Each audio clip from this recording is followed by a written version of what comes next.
This says during the formation of which of the following ionic species, the process will be exothermic and endothermic respectively, right? So exothermic is like as far as the process of addition of electron is concerned, electron affinity, we know, is the energy released on adding an electron, right? So let's look at the options. We'll get a feel of what we have to do, right? So first option says Na plus and Cl minus.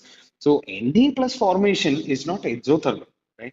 Na plus and Cl minus is like confusing because, okay, one is exothermic, one is endothermic. That's what we feel.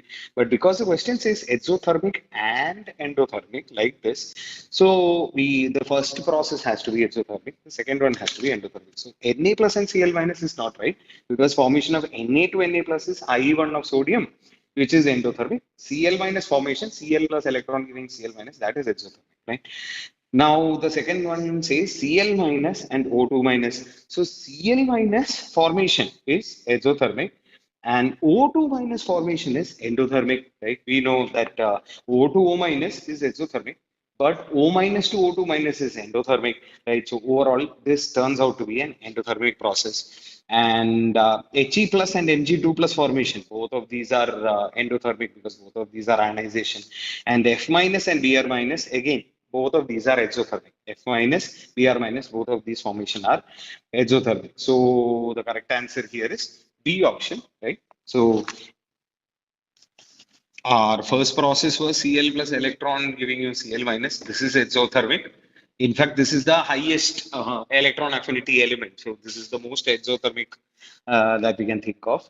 Now, O2, O minus, of course, O plus electron giving you O minus. This is exothermic, but relatively smaller value. We know second period elements have small size and repulsion of incoming electron. So it turns out to have a small value of electron affinity. But then O minus plus electron giving you O2 minus involves second electron gain enthalpy, which is definitely significantly endothermic because the electron will be repelled by O minus, right? So here this is endo, and overall the process turns out to be endo. Right, overall the process turns out to be endo, and this is exactly what we wanted. We wanted the process which is exothermic endothermic. The sequence had to be this, and this is exactly our correct answer, right? So yeah, B is the correct answer to this question. This is question number 70. Right. Na plus formation, Cl minus formation in A plus, A option. This could have been a misleading kind of a thingy. Na to Na plus is endothermic, Cl to Cl minus is exothermic, but we wanted reverse sequence. So if they had said Cl minus and Na plus, that would have been correct.